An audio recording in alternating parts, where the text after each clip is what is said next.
We've seen a lot of rain over the last couple of days, localized flooding for Costa Rica, Nicaragua, as well as Guatemala. But as you take a look towards the north, Cuba, as well as Jamaica, looking quite fine, and those temperatures are in the mid to high 20s.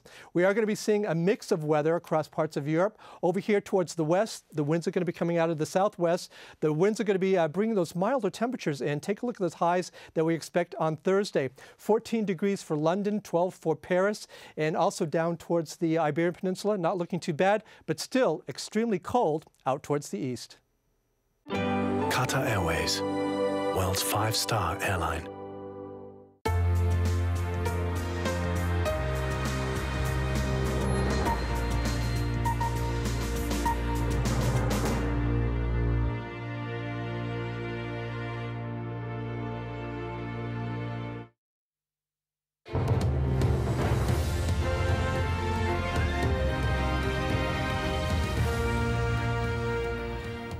You're watching Al Jazeera. It's time for the sports now, and that's with Zoe.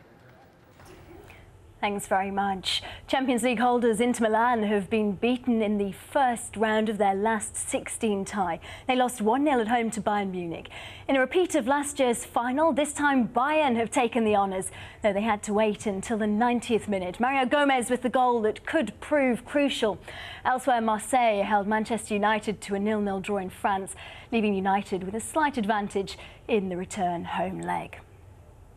Well, Porto are through to the next round of the Europa League despite losing 1-0 at home to Sevilla. They're into the last 16 thanks to the away goals rule, where they'll play CSKA Moscow.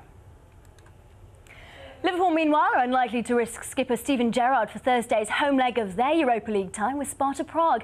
Gerrard's been named in the squad, but he's not expected to return from injury until Sunday's game at West Ham. Liverpool are hoping to claim a place in the last 16 with victory at Anfield. The two sides drew 0-0 in Prague in the first leg, and Liverpool are strong favourites to complete the job in front of their own fans. The responsibility is on us to go and win the game. But fortunately for us, that's nothing new. The responsibility has been on us many times to go and win games, and they've gone past that. They've done it. They've been successful.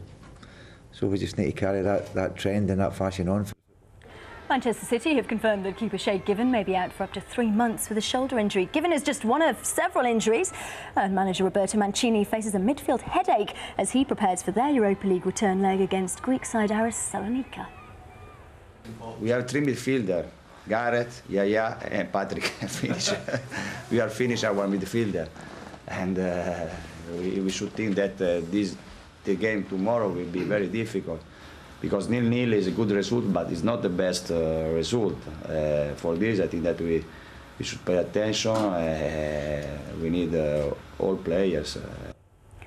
In Serie A, Roma have made a winning start under new coach Vincenzo Montella. They beat Bologna 1-0. Montella's taken over until the end of the season after Claudio Ranieri's resignation following 4 straight defeats.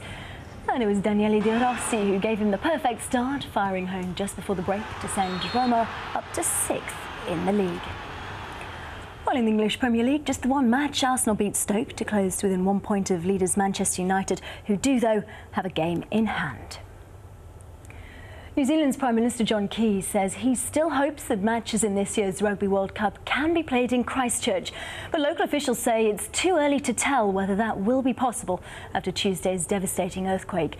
New Zealand's second largest city is scheduled to host 7 games, including 2 quarter-finals in September and October this year.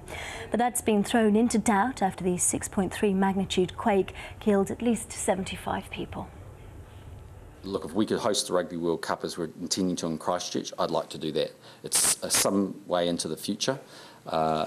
It's a very important city to New Zealand, and it would be a demonstration that Christchurch is back up on its feet. I mean, one of the issues may be accommodation. We know there's been substantial damage to hotels, so again, that's something the Rugby World Cup Minister will be looking at. To tennis, and just days after returning to the #1 ranking, Caroline Wozniacki has escaped the fate of several seeded players at the Qatar Ladies Open by reaching the 3rd round. Wozniacki, who won in Dubai on Sunday, showed no signs of slowing down after a 2-day rest.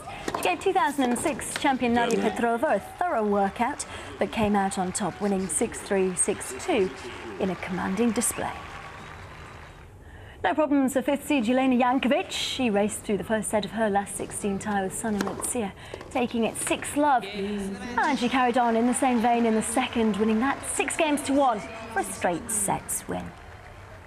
Well, third seed Francesca Schiavone made a shock early exit. She was beaten in straight sets by Peng Shui of China. Peng, who was a qualifier for this tournament, dominated from start to finish and disposed of the tired-looking French Open champion 7-5, 6-3 to reach the quarters. Eighth seed Shahar Peer was also knocked out by Mariam Barteri in straight sets. While on the men's tour, Novak Djokovic remains on course to defend his Dubai Championship title for a third successive year. He took his winning streak in the tournament to 11 matches with a 6-3, 2-6, 6-4 win over Feliciano Lopez.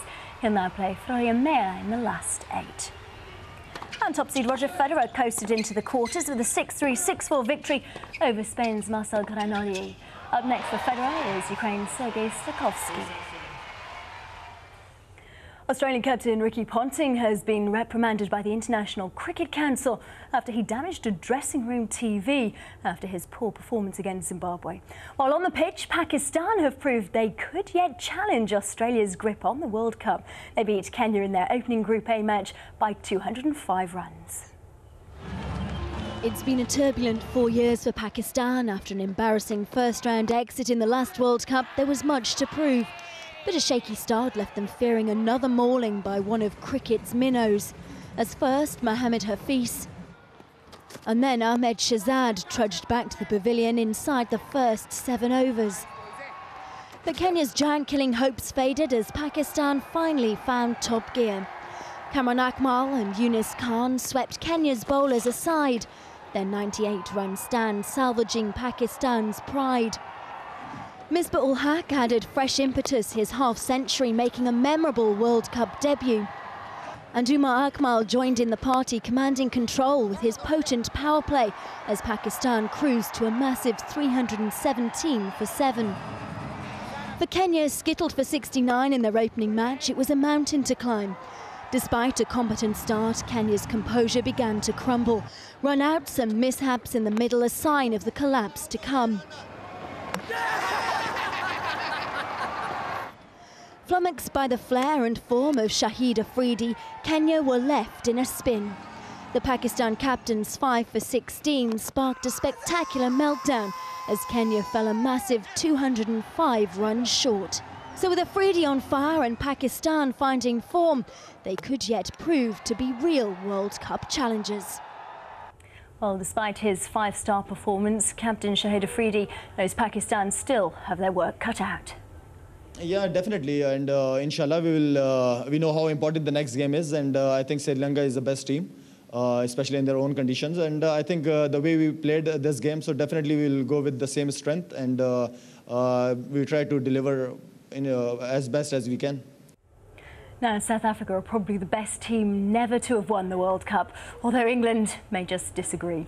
Andy Richardson reports from New Delhi, where South Africa are preparing to play their opening group game against the West Indies.